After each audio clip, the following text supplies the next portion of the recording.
Hello students, कैसे हैं आप सब लोग। ये हमारे चैनल की पहली वीडियो है तो स्वागत है आप सभी का। आज हम सीधे जैसा कि आपने थंबनेल में देखा होगा कंट्रोल सिस्टम, तो कंट्रोल सिस्टम स्टार्ट करेंगे। और आज बिल्कुल बेसिक क्लास है। स्टार्टिंग में हम तो पहले तो मैं आज की डेट लिखूंगा और बेसिक्स बताऊंगा और कुछ आपको सिग्नल जो है उनके बारे में इंट्रोड्यूस कराऊंगा।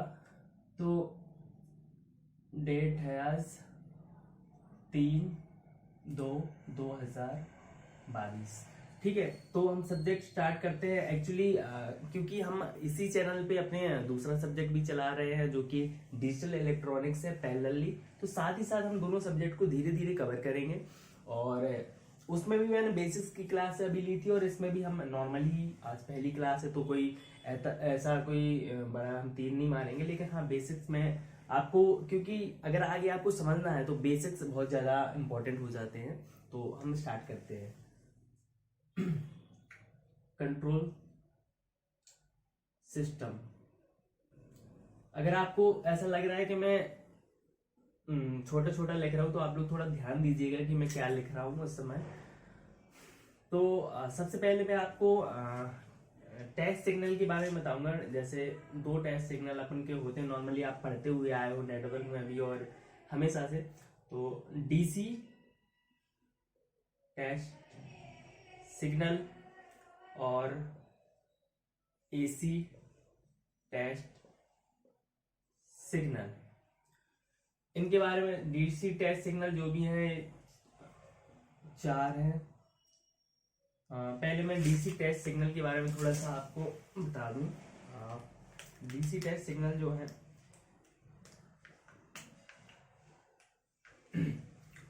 इसमें जो हम टाइम है, टाइम को वेरिएबल होगा। ठीक है, टाइम वेरिएबल, फ्रीक्वेंसी कांस्टेंट, नाम ही है डीसी। इसमें फ्रीक्वेंसी चेंजेबल, फ्रीक्वेंसी वेरिएबल और टाइम कांस्टेंट।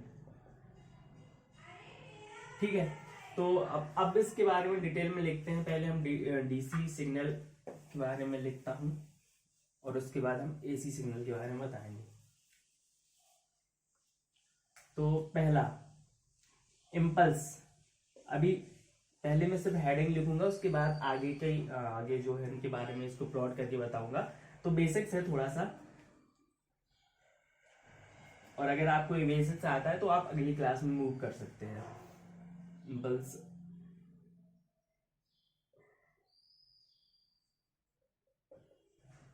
स्टेप सिग्नल,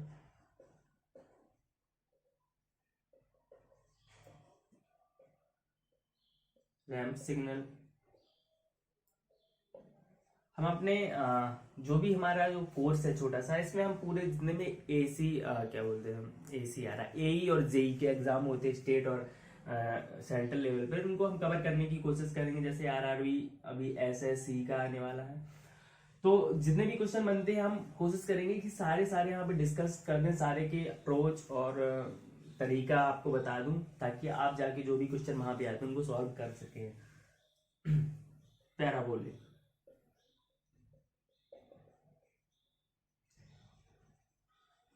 तो ये चार हो गए डीसी सिग्नल। यहाँ पे हम एसी लिख देते हैं, एसी टेस्ट। यहाँ पे डीसी एनालिसिस भी कभी कभी आता है, डीसी एनालिसिस बोलते हैं उनको, एनालिसिस। एसी टेस्ट,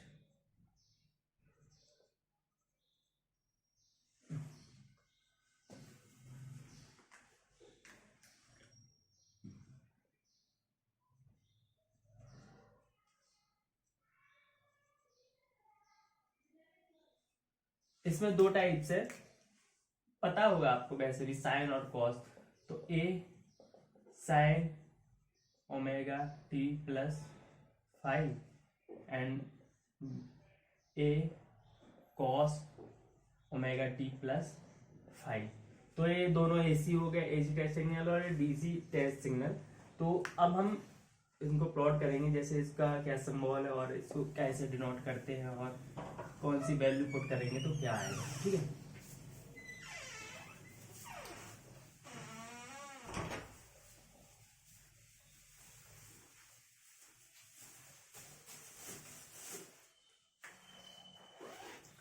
सबसे पहले पढ़ते हैं हम इम्पल्स।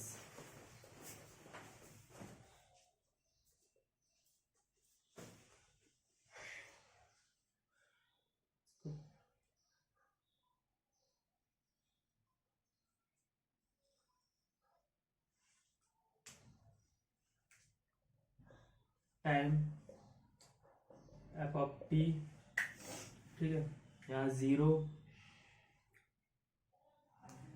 ये नॉर्मली ऐसा करते हैं, इसको प्रैक्टिकली अभी मैं बताऊंगा यहाँ पे करके, पहले इसको मैं कंप्लीट करना चाहूंगा।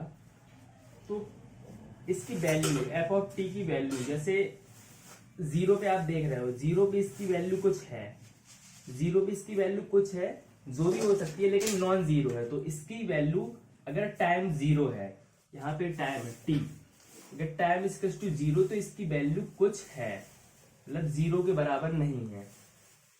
एंड अगर टाइम यहाँ पे वेरी कर रहा है तो यहाँ पे इसकी वैल्यू तो 0 पे इसकी वैल्यू कुछ है, लेकिन यहाँ पे इसकी वैल्यू कुछ नहीं है। अगर यहाँ पे मान लो कुछ वैल्यू होती तो यहाँ पे ऐसा होता, ठीक है। अगर यहाँ पे कुछ, लेकिन यहाँ पे कुछ नहीं है, तो टाइम अगर 0 नहीं है तो इसकी वैल्यू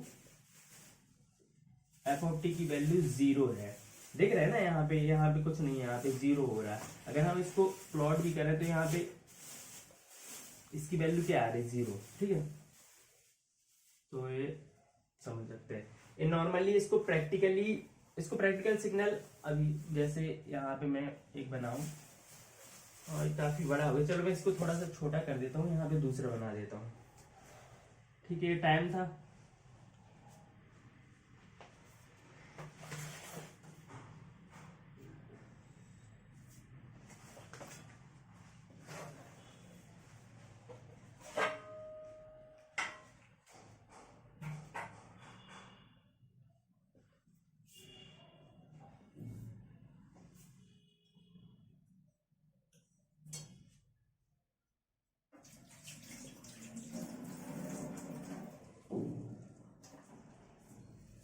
प्रैक्टिकल।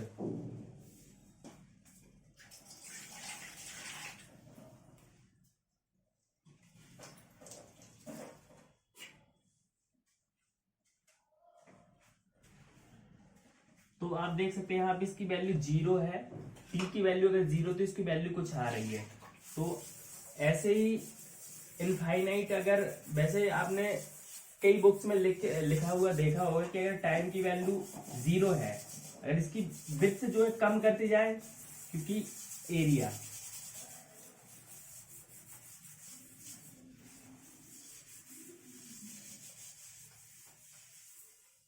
आप अगर इसको मैं और कम कर दूं तो इसको बढ़ाना पड़ेगा। अगर एरिया में से लंबाई, क्या बोलते हैं, चौड़ाई को अगर कम कर देंगे तो लंबाई बढ़ती जाएगी, क्योंकि एरिया तो कांस्टेंट है, ठीक है, एरिया तो कांस्टेंट है। तो ऐसा है कि अगर विड्थ बराबर 0 कर दी जाए तो इसकी जो क्या बोलते हैं सिग्नल है एफ ऑफ टी इनफाइनाइट, आपको किसी बुक में यहाँ पे लिखा मिलेगा, यहाँ पे नॉन जीरो या इनफाइनाइट, तो वो आपको चेक करना है। जो भी आपका एग्जाम है, मान लो अगर ऐसा ऑप्शन आता है तो आपको वहां पे पुट करना है। तो इसका एरिया माइनस इनफाइनाइट से प्लस इनफाइनाइट तक टाइम है F of T D T इसका टू 1। इसका एरिया हमेशा बंद रहेगा, यहाँ पे लिखा था ना हमने कौन सा एरिया, इसका यहाँ पे लिख दे रहा हूँ बड़े बड़े अक्षरों में, एरिया इसका टू 1, ठीक है। तो ये था इम्पल्स सिग्नल। अब हम सीधे सेकंड सिग्नल जो हमारा था वो मैं आपको बताता हूँ।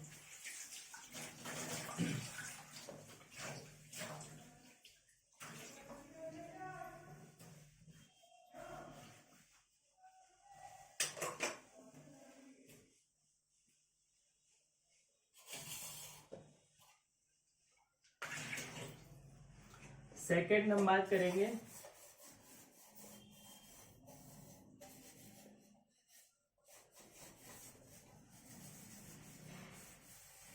Step signal. इसको डिनोट करेंगे यू ऑफ टी, ठीक है। F of T is to A U of T, इसको प्लॉट करेंगे, ये टी है, एफ ऑफ टी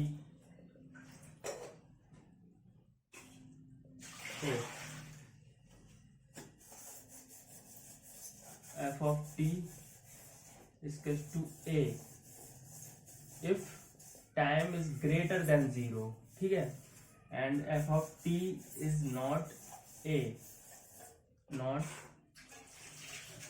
ए क्यों 0 लिखेंगे, equal to 0 if time is less than 0।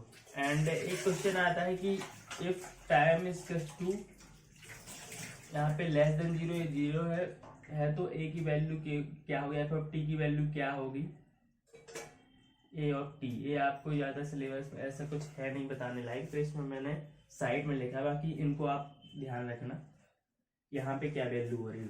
हाँ, एक चीज और, अगर ए ऑफ टी यहाँ पे ए की वैल्यू यहाँ पे 1 होती है तो यहाँ पे इसको बोलेंगे यूनिट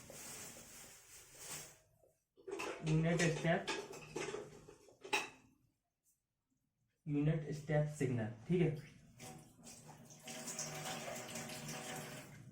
और इसमें आपको क्या दिख रहा है, इसमें आपको दिख रहा है कि जितने भी सिग्नल है सारी प्रोसेस राइट हैंडेड हो रही है, तो इसको प्रैक्टिकल या राइट हैंडेड सिग्नल बोलेंगे। क्या बोलेंगे, right handed signal.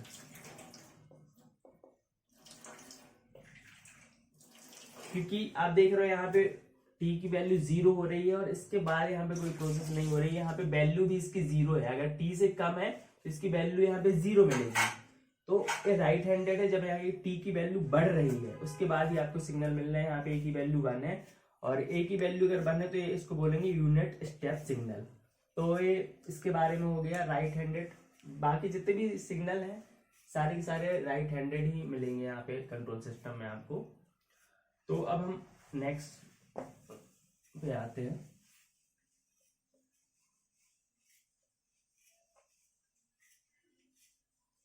Ramp signal.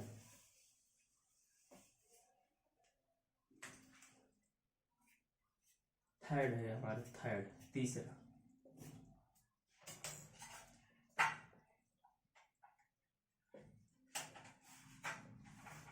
Ramp signal R of T, ठीक है।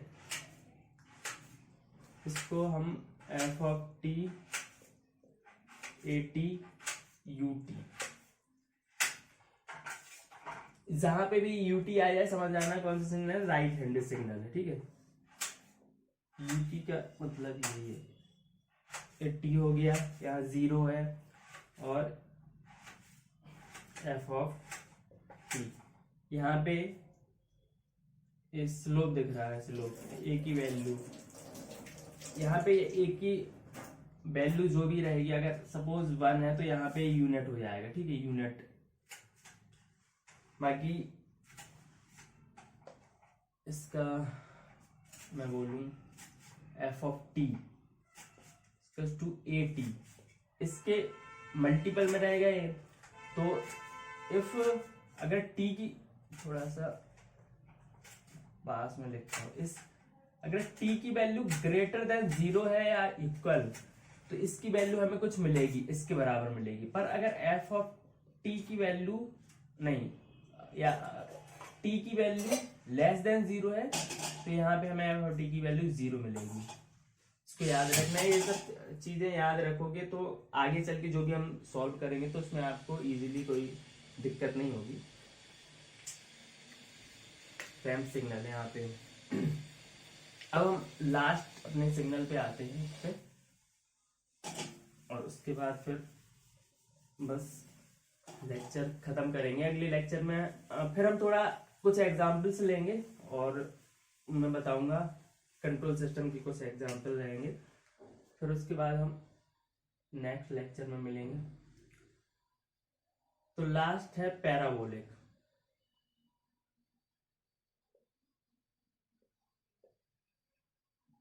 Signal.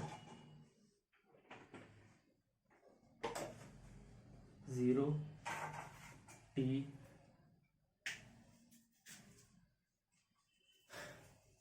f of t, f of t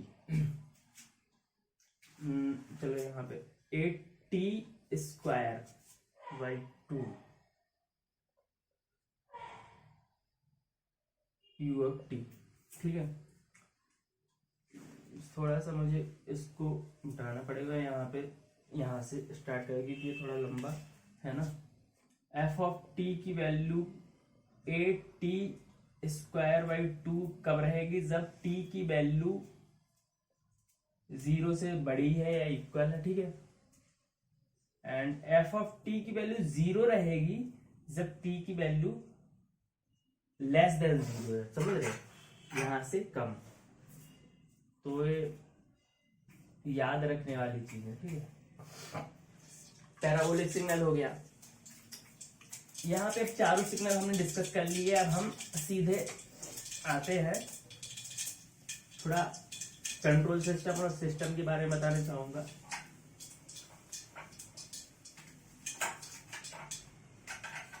system,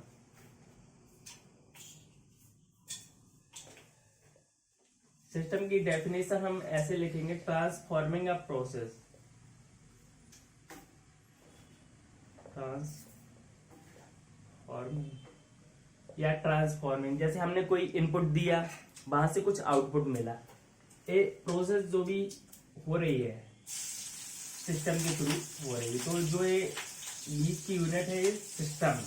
ठीक है, तो सबसे पहले अगर हम बात करें एक सिस्टम की, तो ये सिस्टम हो गया जिसमें कुछ इनपुट है, जिसमें कुछ आउटपुट है। सिस्टम, इसमें जो आउटपुट है डिजायर्ड भी हो सकता है, मतलब जो हम चाहते हैं, और डिजायर्ड नहीं भी हो सकता है, डिजायर्ड भी हो सकता है, डिजायर्ड नहीं भी हो सकता है। मे और मे नॉट डिजायर्ड, मे और मे नॉट डिजायर्ड। ठीक है, और एक है कंट्रोल सिस्टम, कंट्रोल सिस्टम जिसमें इनपुट हम दे रहे हैं लेकिन आउटपुट जो है वो डिजायर्ड है हमारी इच्छा के अनुसार, तो इसको बोलेंगे कंट्रोल सिस्टम। तो आपने डिफरेंस देखा दोनों में।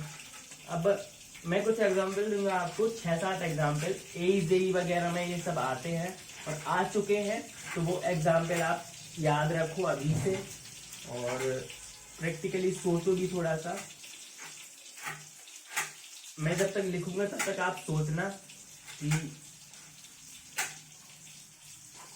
ट्यूब, ट्यूब मतलब ये बल्ब। ठीक है, second fan without blade, fan with blade. चौथा है फैन विदाउट रेगुलेटर, रेगुलेटर। पांचवा फैन विद रेगुलेटर। आप लोग सोचो जब तक कि एक सिस्टम है या कंट्रोल सिस्टम है या फिर कुछ नहीं है, fan with regulator.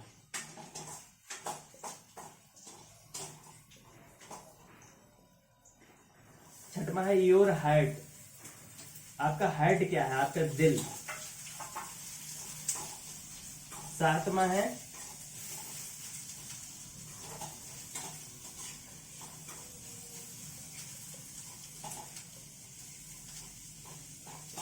Respiratory system, श्वसन, श्वसन तंत्र बोलते हैं ना हिंदी में। तो ट्यूब, एक ट्यूब क्या है, ट्यूब मतलब ट्यूबलाइट, ट्यूबलाइट या बल्ब की बात करें तो उसमें हम स्विच ऑन किया तो बल्ब जल गया, स्विच ऑफ किया तो बल्ब बंद हो गया।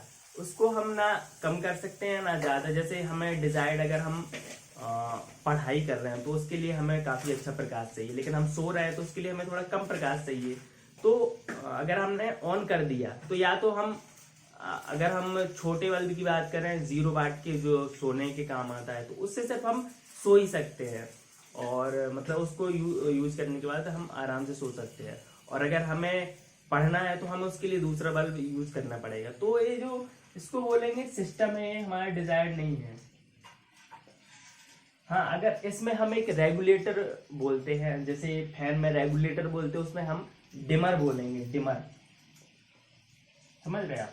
डिमर डिमर अगर हम लगा दें वही रेगुलेटर, तो हम उसको कम या ज्यादा, अगर हम 1 पे चलाएंगे तो काफी धीमे जलेगा बल्ब, तो हम आसानी से सो सकते हैं या नाइट बल्ब के रूप में उसको यूज कर सकते हैं। और अगर हम 4 पे उसको चलाएंगे तो हम पढ़ भी सकते हैं। तो ये फिर यहाँ पे कंट्रोल सिस्टम बन जाएगा। लेकिन नॉर्मली अभी बात करें तो ये ट्यूब, अगर यहाँ पे ऑप्शन होता कि अ ट्यूब विथ डिमर, तो आप कंट्रोल सिस्टम वहां पे लगाते। अ फैन विदाउट ब्लेड, अब फैन है जो जिसमें ब्लेड नहीं है, बस मोटर है, तो उसको आप सोचो कि फैन का काम क्या है, हमने फैन का यूज किस लिए किया है, हमारे डिजायर्ड ऑप्शन क्या थे। ये थे कि हमें हवा चाहिए, एयर फ्लो हो, लेकिन फैन की मोटर बस घूमेगी, ब्लेड नहीं है, इसका मतलब हवा नहीं मिलेगी, तो वो सिस्टम भी नहीं होगा, वो होगा नॉट अ सिस्टम। क्योंकि जिस चीज के लिए हमने उसको सोचा, डिसाइड किया, खरीदा, वो तो हो नहीं रहा, तो वो हमारे लिए नॉट अ सिस्टम है, डेड सिस्टम बोलेंगे। फैन विद ब्लेड, एक फैन है ब्लेड के साथ है, मतलब नॉर्मल है, उसमें रेगुलेटर नहीं है, मतलब ऐसे ही ट्यूब जैसे की बात कर रहे थे, सेम वैसे ही हम इसको बोलेंगे कि ब्लेड है, हम उसको कंट्रोल नहीं कर सकते, अगर एक बार ऑन कर दिए तो वो 4 की स्पीड पे चलेगा या 3 की पे चलेगा, चलता रहेगा, तो इसको हम बोलेंगे system. A fan without regulator, ये भी वही बात, तो वही है, ब्लेड लगी हुई है, बात सेम सेम सेम चीज है, दोनों एक ही है। ऑप्शन में वो तो ऐसा आते, इसलिए मैंने आपको अलग अलग लिखवाया, नहीं तो एक साथ भी लिखवा सकता था। अ फैन विद रेगुलेटर, अब एक फैन है, ब्लेड भी है, रेगुलेटर भी है, मतलब पूरा हम उस पर कंट्रोल कर सकते हैं, तो इसको बोलेंगे कंट्रोल सिस्टम। आपका हार्ट और रेस्पिरेटरी सिस्टम, आपका जो हार्ट है, दिल है, इस पे हमारा कंट्रोल नहीं है, लेकिन ये कंट्रोल करके काम करता है। जैसे हम कहीं इंटरव्यू देने जाते हैं कहीं भी, तो हमारी हार्ट बीट को इंक्रीज, जो हमारी हार्ट बीट बढ़ती है और कम होती है, तो उस हिसाब से हमें ऑक्सीजन फ्लो कराता है। तो एक कंट्रोल सिस्टम है, और ये कौन सा कंट्रोल सिस्टम है, ये open close loop control system, close loop control system. अभी यहाँ पे 2 चीज, ओपन लूप कंट्रोल सिस्टम और क्लोज लूप कंट्रोल सिस्टम लिख लो। अगले लेक्चर में हम यहीं से स्टार्ट करेंगे, ओपन लूप कंट्रोल सिस्टम और क्लोज लूप कंट्रोल सिस्टम में से स्टार्ट करेंगे। तो ये दोनों श्वसन, अगर आप सांस लेते हैं, ऐसा कोई है कंट्रोल है ना उसमें आपका, सांस लेने में कि आपको कब कैसी सांस लेनी, हर बार जैसे आप रनिंग करते हो उस टाइम अलग सांस लेती, स्पीड बढ़ जाती है और कम हो जाती है जब आप नॉर्मल रहते हैं, तो ये भी कंट्रोल सिस्टम ही है, इसको भी क्लोज लूप कंट्रोल सिस्टम बोलेंगे। ठीक है, तो ये हमारा यहाँ का आज बेसिक लेक्चर खत्म होता है। अगले लेक्चर में हम यहीं से क्लोज लूप कंट्रोल सिस्टम और ओपन लूप कंट्रोल सिस्टम को थोड़ा डिटेल में पढ़ेंगे, अच्छे से पढ़ेंगे और उसके बारे में आपको बताऊंगा। थैंक यू सो मच, और उम्मीद है मुझे कि अगले लेक्चर में आप जो मैंने यहाँ पे बताया है आप लोग रिवीजन करके आएंगे।